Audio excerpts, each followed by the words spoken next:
사실 뭐 케인과 요리스가 둘 다 나가면 주장과 부주장이 같이 나가는 거기 그렇죠. 때문에 그래서 손흥민 선수 주장 이야기도 나오고. 그치 다이어보다 그렇죠. 팀 내 비중만 봐도. 네. 아 물론 짬으로 살짝 밀리는데 그래도. 야, 그렇죠. 짬으로 다 되나? 자, 그 다음은 이제 지난 시즌 굉장히 부침이 많았지만 결국 이제 클롭이 4위까지 5위까지 만들어놨던 리버풀 이야기를 해보겠습니다. 자, 일단 영입부터 보면 중원의 둘이에요.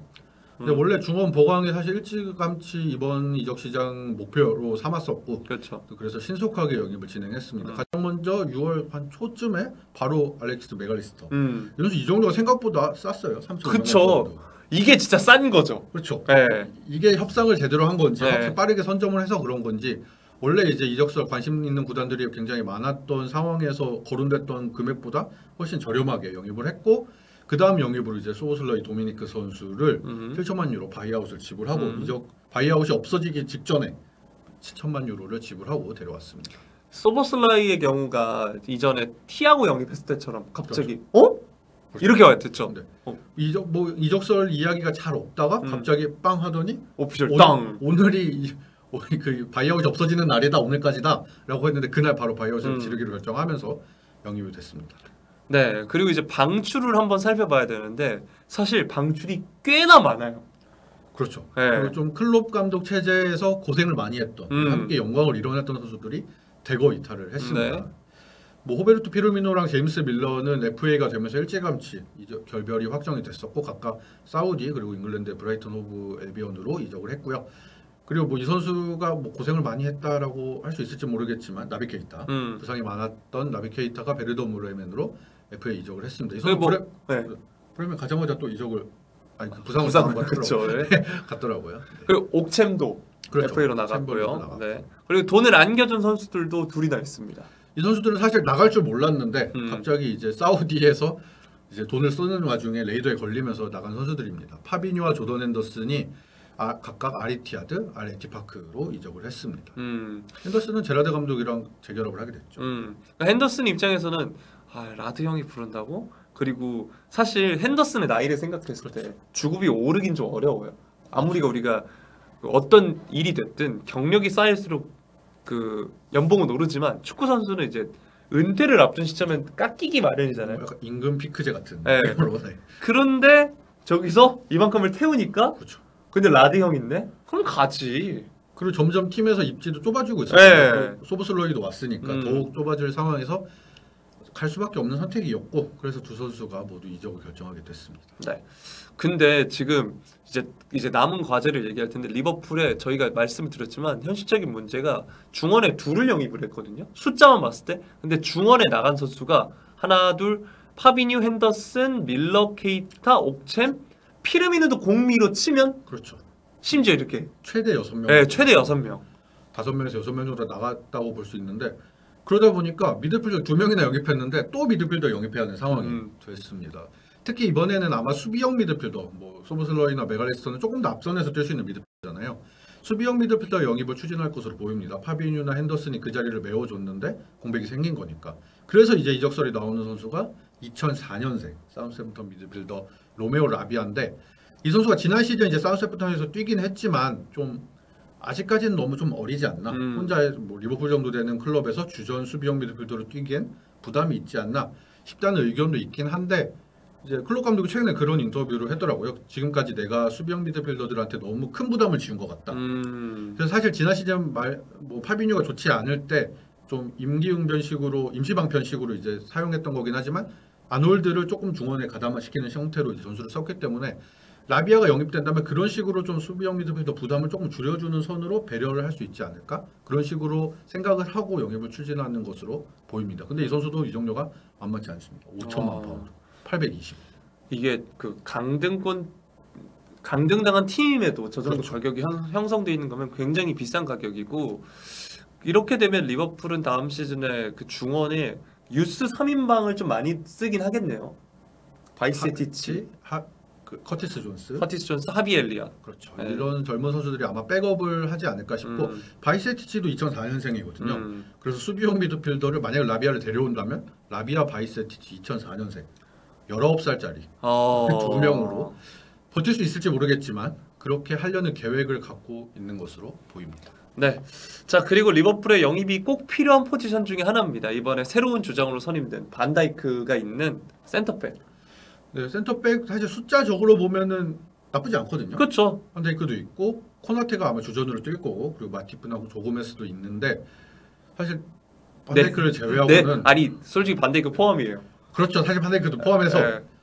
좀 부상도 좀 있고 너무 다쳐요. 네, 뭔가 좀 한 시즌을 안정적으로 이끌고 가기에는 조금 변수가 많은 선수들이라 실력보다 그 앞서 이제 부상 변수 이런 것들이 있는 선수들이라 추가 센터백 영입설이 계속 나오고 있고 원래 리버풀이 좀 원하는 것으로 알려졌던 선수는 첼시 유망주인 리바이 코리엘 선수였거든요. 근데 이 선수가 최근에 오늘인가 이제 재계약 합의됐다는 소식이 나오면서 센터백 영입을 시도를 하긴 할 텐데 어떤 선수를 영입 시도를 할지 그리고 할 수 있을지 이제 그게 남은 이적 시장 과제가 될 것으로 보입니다. 자, 이제 그 다음으로 우리 많은 분들이 기다리셨던 지금 이 사진의 주인공 이 아저씨와 이 아저씨 이야기를 해보겠습니다. 토트넘 이야기입니다. 토트넘이 영입을 나름 이적 시장 초반에 열심히 진행을 했습니다. 뭐 페드로 포로랑 클루셉스키를 완전 영입한 것을 포함해서 제임스 메디슨을 데려왔고 그리고 불리엘모 비카리오 골키퍼를 요리스의 후계자로 데려왔고 또 루카스 모우라가 떠난 자리를 메워줄 백업 측면 공격수로 마누로 솔로몬 선수를 영입을 했습니다. 자, 방출은 이제 윙크스가 지난 시즌 삼프도리아에 있었는데 돌아왔다가 레스터 시티로 갔고요. 모우라는 아주 아름답게 그렇죠. 이별을 했죠. 근데 요리스의 이별 소식은 아직 전해지진 않고 있네요. 네, 요리스가 계약이 만료된 상황은 아니거든요. 아직 계약 1년 남아 있는 상황에서 뭐 이적설이 거론되고 있는데 요리스가 이미 이적 의사를 밝혔죠. 뭐 지난 시즌 끝나고 일찌감치 프랑스 현지 매체랑 인터뷰에서 새로운 도전에 대해서 언급을 했고 이제 이별할 적긴 것 같다.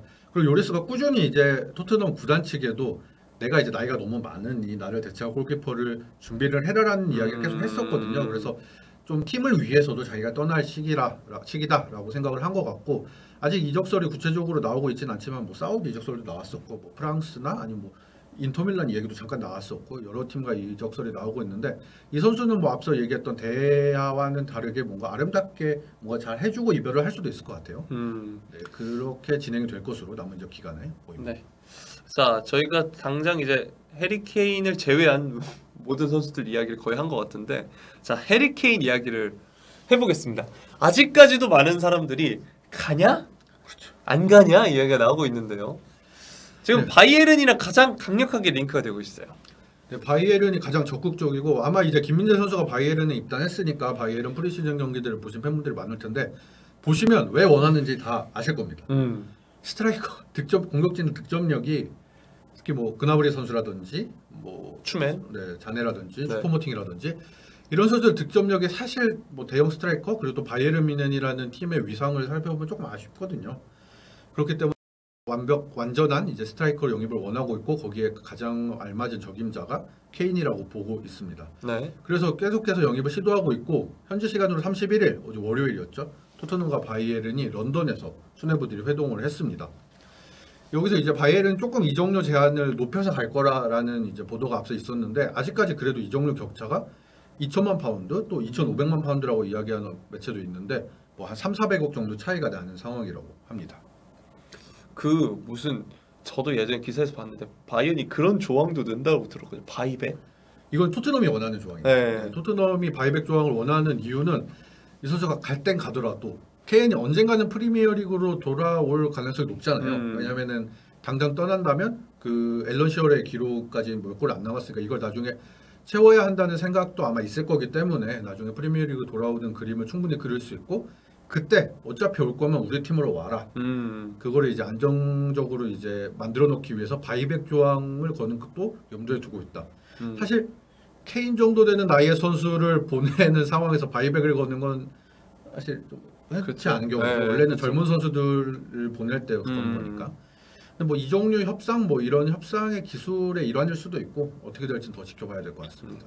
그래서 뭐 케인의 딜에 바이에른의 유망주 마티스텔을 포함시킬 수 있다. 뭐 이런 이야기도 나오고 있잖아요. 네, 뭐 토트넘이 지켜보는 선수 중에 한 명인 2005년생 유망주 공격수인데 근데 바이엘은 이 선수를 좀 지키고 싶어하는 마음이 있기 때문에 토트넘은 노리고 있고 그래서 어떻게 될지는 지켜봐야겠지만 토트넘이 지켜보고 있는 선수로 거론되는 선수 중에 한 명인 건 맞습니다. 네. 자 그리고 우리 많은 분들이 토트넘 축구를 보셨겠지만 강화해야 되는 포지션이 꼭 있습니다. 그렇죠. 사실 다른 포지션도 포지션인데 이 포지션이 가장 네. 급하다고 생각할 수도 있는 포지션이 바로 수비수죠. 네, 특히 센터백. 네, 센터백. 뭐 또 다이어를 볼 수는 없잖아요. 네. 그래서 이제 수비수 강화에 대한 이야기가 이미 사실 실제감치 구단도 인지를 하고 있었고 그래서 계속 이적설이 나왔는데 현재는 케인 이슈에 다 묻혀가지고 뭔가 다 올스톱된 느낌? 케인 이슈에 너무 신경을 집중하고 있는 게 아닌가. 물론 이제 물밑에서 협상을 진행하고 있겠지만 라고 할 정도로 뭐 아무 현재 최근에는 이적설이 이제 구체적으로 진행되고 있지는 않은 상황입니다. 그러니까 주전이 필요합니다. 로메로의 파트너 주전이 필요해요. 토트넘은 다 필요 없어요. 그렇죠. 랑글레 영입살 오케이. 근데 걔는 로테이션. 오케이. 네, 로테이션. 그럼 오케이. 주전이 필요합니다. 토트넘. 그래서 토트넘이 최소한 이번 여름에 이제 수비수를 2명은 영입할 거다, 2명 이상 영입할 거다라는 얘기가 꾸준히 나왔는데 그래서 이제 뭐 레버쿠젠의 탑소바 선수라든지 또 볼프스크부르크 유망주의 판도페 선수라든지 이런 선수들이 앞서 이제 연결된 바 있었는데 최소한 주전을 뛸 수 있는 선수 1명 그리고 그 뒤를 받칠 수 있는 선수 1명 정도는 영입이 되어야 하지 않을까. 근데 이게 케인 이적과 맞물려서 어떻게 협상을 진행을 할 것인가. 또 그렇게 된다면 다이어의 거취는 어떻게 될 것인가. 다이어가 그렇게 되면 사실 백업으로 남아야 되는 건데 그러면은 여러모로 좀 어려운 상황이 있을 수도 있거든요. 물론 사실 밖에서 보는 입장에서는 잘 모르겠지만 다이어의 리더십이 케인이 나간다면 그 리더십이 필요하다고 보는 의견도 있어서 뭐 남을 가능성도 있겠지만 뭐 어떻게 될지 수비진이 어떻게 정리가 될지는 남은 한 달 동안 더 지켜봐야 될 것 같습니다. 사실 뭐 케인과 요리스가 둘 다 나가면 주장과 부주장이 같이 나가는 거기 때문에 전반적인 좀 개편이 필요하지 않을까 싶고요. 그래서 손흥민 선수 주장 이야기도 나오고. 그치 다이어보다. 그렇죠. 네. 네. 팀 내 비중만 봐도. 네. 네. 아 물론 짬으로 살짝 밀리는데. 그래도. 네, 네. 그렇죠. 네. 짬으로 다 되나? 그렇죠. 그렇죠. 네. 네. 그렇죠. 예를 들어 그거잖아요. 전투에 나가는데 누가 봐도 사격 실력이나 이게 상병이 뛰어나요. 근데 그 뭐지 전투에 당장 투입해낼 짬이 높다고 병장을 넣을 수는 없잖아요. 그렇죠. 그런 느낌이죠. 손흥민 선수가 주장을 이미 하고 있기도 하고. 아, 그렇지 경험도. 네, 있고 또 팀 내 비중이라든지 위상이라든지 이런 게 사실 케인이 나가면 가장 높은 수준이기 때문에 충분히 줄 수도 있지 않나 생각합니다. 네. 자 그리고 마지막은 지난 시즌 말아먹었던 아주 국밥 말듯이 말아먹었던 첼시 이야기를 해보겠습니다. 근데 첼시는 매각을 어마어마하게 너무 잘했어요. 사실 그리고 지난 시즌에 워낙 영입을 많이 했잖아요. 그래서 이제 선수단을 정리를 해야 되는 상황이긴 했는데 팔기도 잘 팔았습니다. 앞서 이제 저희 얘기 다 했던 선수들인데 프리미어 리그 내로 선수들을 보내면서 이적료를 알차게 챙겼습니다. 하베르츠. 그러니까 리그 라이벌에게 보낼 땐 사실 많이 팔아야 돼. 그러니까 많이 부풀려서 팔아야 되거든요. 그런 점은 너무 잘했어요. 네, 하베르츠 6,500만 파운드, 마운트 5,500만 파운드, 코바치 3,000만 파운드. 이 선수들 이적료만 해도 얼추 2,300억, 400억 정도 되거든요. 그리고 이 외에도 사우디에 많이 이제 보냈습니다. 그렇죠. 사버지. 네, 쿨리발리라든지 뭐 에드와르 맨디라든지 뭐 칸테는 계약 만료긴 하지만 어쨌든 칸테도 보냈고 여러 선수들을 보냈고 뭐 AC 밀란도 좋은 고객이었고요. 네. 플리식이라든지 치크 이런 선수들을 보냈고 또 아스필리쿠에타 한국에도 방한을 했죠. 아틀레티코로 이적을 했고 뭐 그 외에도 여러 선수들이 이적을 한 상태입니다. 네. 자 그리고 영입은 아주 굵직한 건 2개 있었습니다. 네. 첼시가 아무래도 가장 큰 고민은 최전방일 텐데 뭐 스트라이커 자원은 아니지만 공격에 힘을 줄 수 있는 은쿤쿠 선수가 사실 일찌감치 영입을 확정한 상태였죠. 그래서 저 가격에 올 수 있었죠. 그렇죠. 6천만 유로, 840억인데 미리 이제 영입을 해놓고 올 시즌에 이제 합류하게 됐고 그리고 또 비아레알의 공격수인 니콜라 잭슨 선수 이 선수를 3,700만 유로에 영입을 했습니다. 잭슨은 프리시즌에 하는 것만 놓고 봤을 때는 기대 좋아요. 이상. 네, 좋아요. 사실 처음에 영입했을 때는 첼시 팬들의 기대치까지는 아닌 선수였잖아요. 사실 원래 더 높은 선수들을 원했으니까. 근데 이 정도면은 어느 정도 바깥을 해줄 수 있을 것처럼 보이는 프리시즌 활약을 보여줬습니다. 물론 그럼에도 이제 좀 필요하지 않나라는 스트라이커 영입이 필요하지 않나는 얘기가 나오는데 스트라이커 영입을 하기 전에 정말 처분을 잘하고 있지만 큰 똥이 남아 있습니다. 네. 아니 이렇게 매각을 잘하는 첼시도 아직까지 파는데 애를 먹고 있는 루카쿠 이야기입니다. 루카쿠가 2년 전에 9,750만 파운드, 1,600억 원에 다시 데려온 거잖아요. 원래. 그리고 첫 경기 아스날전 아스날을 부쉈습니다. 그렇죠. 그래서 됐다. 됐다. 드디어 우리 루카쿠가 다시 돌아와서 해내는구나 싶었는데 오히려 이제 잡음만 일으켰죠. 중간에 막 인텔로 돌아가고 싶다, 인텔의 시절이 좋았다. 그래서 지난 시즌 인텔이 임대를 보냈는데 인텔에서도 사실 그 전에 인텔에 있을 때보다는 기대에 미치지 못했고. 그렇죠. 그래서 이제 올 여름에 이적시키는 게 애를 먹고 있습니다. 인테르가 다시 데려올 생각이 있긴 했는데 인테르도 이제 재정이 넉넉하지 않은 팀이다 보니까 그 이적료 못 맞춰준다. 우리 대신에 임대로 하자. 임대 후 완전 이적으로 하자. 이런 식으로 협상이 진행되고 있었는데 갑자기 유벤투스와 미리 접촉을 하고 있었다라는 이야기가 퍼지면서 그렇죠. 뭐 전화도 씹었다 이런 네. 얘기도 있었고. 그래서 뒤통수 맞았다. 인테르는 이렇게 생각을 하면서 등을 돌린 상태고 그래서 인테르는 그 이후에 이제 아까 말씀드렸던 아스날 공수 발로곤이라든가 웨스트햄의 스카마카라든가 이런 선수들과 연결이 되고 있고 그래서 그러면 유벤투스로 가는 건가 싶었는데 최근에는 또 뭐 유벤투스로 안 간다는 이야기를 했다는 둥. 그리고 심지어 첼시가 올여름 자주 선수를 팔고 있는 사우디에서 제안이 왔는데도 이것도 루카쿠가 가기 싫다는 둥. 이런 식으로 이제 스탠스를 취하면서 첼시가 굉장히 처분에 애를 먹고 있습니다. 2군에 박아야 됩니다. 그렇죠. 사실 첼시 입장에서는 이번에 받고 싶을 겁니다. 네, 뭐 주급 이런 거 상관없이 2군에 박아야 됩니다. 최소한 그 경기 수당이라도 안 주게 2군에 박아야 됩니다. 그리고 사실 우리나라 프로야구 같은 경우에는 2군으로 내려갈 경우에는 연봉이 절반인가로 깎이거든요. 어느 정도에 관해서는. 뭐 계약 조항에 그런 게 있는지 모르겠지만 실제로 경기를 뛰지 않거나 1군에 합류하지 않으면 뭐 조금 급여를 적게 줄 수 있는 조항이 있을 수도 있고 그렇기 때문에 사실 첼시 팬들도 이제 맘 같아서는 그냥 2군에 박아놓고 계약 기간 끝날까지 이제 그렇게 두고 싶을 텐데 어떻게 될지 좀 더 지켜봐야 될 것 같습니다. 자, 이 과제 루카쿠 처분이 이루어져야 사실 어느 정도 이루어져야. 근데 지금 수익만 보면 안 이루어져도 해도 될 것 같거든요. 그렇죠. 많이 벌었으니까 네, 이미. 스트라이커 영입이 필요합니다. 네. 네. 그래서 이제 이야기가 최근에 나오고 있는 선수가 블라우비치, 유벤투스 공격수 블라우비치인데 이 선수가 이제 피오렌티나에서 굉장히 잘했습니다. 한 시즌 반 동안 리그에서만 58경기 38골. 이때 이제 비교됐던 선수가 당시 도르트문트에 있던 엘링 홀란이었거든요. 그래서 음란비치란 말이 그렇죠. 있었죠. 그 정도로 이제 견줄 수 있는 선수다. 네. 될 거다라고 이야기가 나왔는데 유벤투스에서는 조금 뭐 부상도 있었고 했긴 했지만 조금은 아쉬운 활약을 보여주면서 올 시즌 다시 한번 이적설이 제기가 되고 있습니다. 네. 그리고 음바페 이야기가 살짝 나왔어요.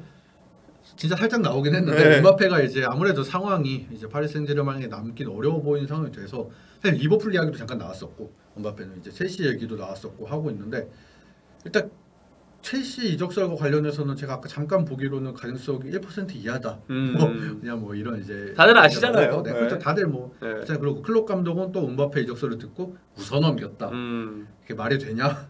뭐 나는 모르지만 구단이 깜짝 영입해 주면 좋긴 하겠다. 뭐 이 정도로 웃어 넘겼을 정도로 음바페가 프리미어리그로 또 한 시즌만 아무래도 레알 마드리드로 이적하고 싶어하는 게 워낙 명백한 선수니까 한 시즌만 하고 오기에는 좀 어렵지 않을까라고 보이는 상황인데 아무튼 음바페 이야기도 있다 정도로 말씀드릴 수 있을 것 같습니다. 어떤 감독이 구단주가 음바페를 사다 준다는데 싫다고 하겠습니다. 나 하겠습니다. 네. 음바페인데. 네. 자 그리고 이제 첼시는 엔소를 중심으로 이제 중원이 이루어질 텐데 엔소의 파트너로 계속해서 영입설이 나오고 있는 게 우리 SNS 좌. 그렇죠. 네. 카이세도 MZ 세대 상징이 된. 네. SNS로 자기가 이제 작별 인사를 다 해놓고 이적에 실패한. 네, 카이세도 영입을 추진 중입니다. 또 다른 런던 팀으로 이적을 준비 그렇죠. 중이네요. 네. 네, 카이세도가 당시엔 아스날이었고 네. 이번에는 첼시와 연결되고 있는데 그때도 그랬고 이번에도 그랬고 이적료 협상에 난항을 겪고 있습니다. 왜냐하면 브라이턴이 굉장히 높은 이적료를 부르고 있어요. 1억 파운드, 1,600억. 카이세도도 사실 한 시즌 잘했긴 했지만 한 시즌 반 정도 잘하긴 했지만 아직까지는 뭔가 확실하다라고 볼 수는 없는 상황인데 1,600억이 나오고 데클랑 라이스랑 맞먹는 거예요. 그렇다 보니까 이제 첼시는 그것까지는 좀 어렵다. 그래서 8천만 파운드까지는 불린 상태인데 어떻게 될지는 이것도 사실 조금 더 지켜봐야 될 것 같습니다. 그러면 만약에 카이세도가 합류한다면 엔소 카이세도 이적료로 따지면 어마어마한 선수들로 각각 1억 유로가 아마 넘어갈 것으로 예상되는 두 선수로 주원을 구성하게 될 예정입니다. 그 앞에 은쿵쿠까지 하면 어마어마하죠. 한 3천억짜리 중원이네요. 그렇죠. 근데 뭐 또 2천억 정도의 중원도 다 판매를 했으니까. 그렇죠. 하베르츠와 고바치치까지 판매를 했으니까 뭐 손익으로 따지면 플러스 1,000억 정도 되는 선수를 구성했다라고도 볼 수 있겠죠. 네. 저희가 앞서서 말씀드렸다시피 오늘은 뉴캐슬이 없지만 이어지는 뭐 이적 시장이 마감되고 진행하는 콘텐츠에서는 뉴캐슬을 추가할 수도 있다는 점 말씀을 드리도록 하겠습니다.